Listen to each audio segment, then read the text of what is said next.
Thanks, Duncan, and I hope you can all hear me here. I know I'm the only obstacle between a cup of coffee and maybe a smoke, and so I'll try and make it quick.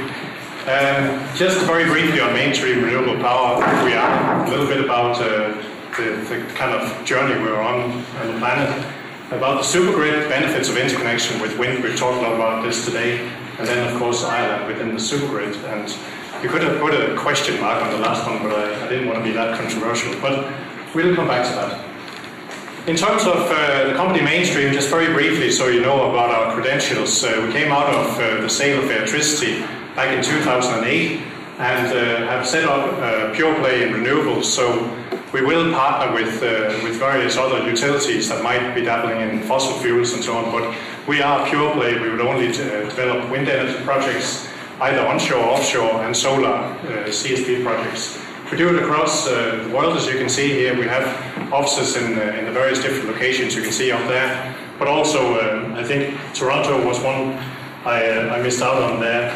In terms of our growth at the moment is mainly through acquisitions and partnering for us to establish the business. We're very much a wind development company, but we want to take wind projects through from greenfield through development to construction, and eventually partner with either renewable funds to sell these projects into. And there is big appetite at the moment because the world is looking for good, safe, secure investments after the Lehman crash. And at the same time, there are a lot of utilities as well moving into this space in various different places, especially in the States. We're seeing a real move of utilities at the moment.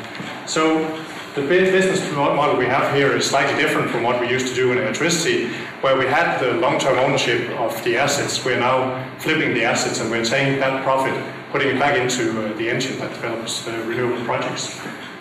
So where are we on the planet? Excuse me. We have moved into kind of three different business areas: offshore wind Europe, and offshore is really specifically a European challenge. It's not so much a challenge for the Americans or anywhere else in the world in terms of offshore wind. Europe has problems getting more onshore wind capacity on the grid, and therefore there is huge opportunity within Europe, especially in countries that have strong political leadership in this area. Like the UK have had consistent targets for what they want to achieve. They have achieved a lot, and Germany and Denmark as well would be there as well in that. So offshore wind is a big area. We've gone into a mature market of the North American market in total between the states, picked out individual states that are going to see the benefits of a big federal renewable portfolio system that's going to be put in place very shortly. And we're up in Canada as well. And there was some questions I heard before lunch today about what makes a good system for supporting renewable energy, and feed-in tariffs are definitely very, very good. We can see Ontario at the moment as an example. They put in a feed-in tariff system. They asked for applications in the beginning of October, and absolutely they're flooded now, and lots of activities will be seen in Ontario. At the same time, the United States is struggling big time. A lot of projects have come to a halt because there is no system in place that's consistent across all of these markets. But it will be coming in, and it will be there in the coming future. We've also gone for some emerging markets. The global challenge is everywhere, of course, in terms of renewable energy. So we're also in Chile, we're in South Africa. And in fact, the South Africans have, in February of this year, put in a feed-in tariff for wind energy. Also feed-in tariff for PV, photovoltaics, and CSP, concentrated solar power. So that's where we focus our PV and solar activities as well. Very interesting market. So there is a global challenge for us, and as you can see here on this slide, quite a lot of countries would have renewable energy policies and supporting systems. 73 countries have set their targets already, and more countries are coming in. Of course, that puts out a huge, big market for renewable energy and for players to get involved. So when we look at renewable energy now, it's not only a small market that's kind of very local, it is really a global market. And as was mentioned before, we can see all these big global players coming in.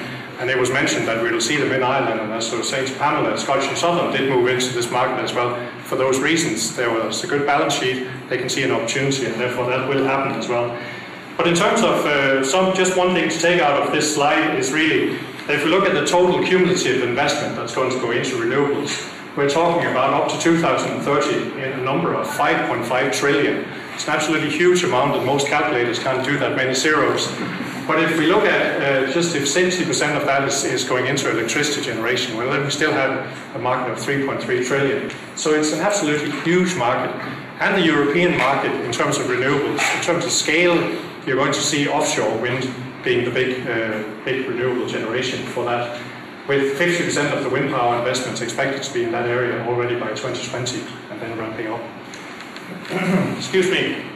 In terms of the Germans, they like to put things in boxes, and that's always a very good way of explaining things as well. Especially if you're a student here and you're looking for a future opportunity, then you should look at a box like this. The small little red box on the right-hand side was the Germans did an assessment of what would the current annual global primary energy consumption be against the scale of what we can achieve from various different renewables. And of course, we have quite a vast solar resource, very big wind resource as well, and we can kind of see that we don't actually have a security of supply issue as such, but what we really do have is an energy harnessing problem and an issue that we do not grasp yet how to actually harness all this energy, how to interconnect it and get it into the places where we need it. So just to take that thought away.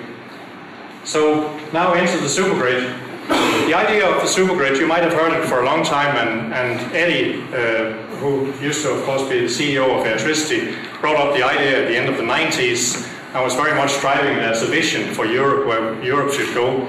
If you look into the North Sea as such, and you looked at it, you could remove the water from the North Sea, you will see an awful lot of gas pipelines going around left, right and centre there today. And in many ways this is the same thing. This is just to take electricity around from various different countries, but also from the areas where we can generate the electricity in the most cost efficient way and where we can get huge resources. So the supergrid is a vision of interconnection in Europe.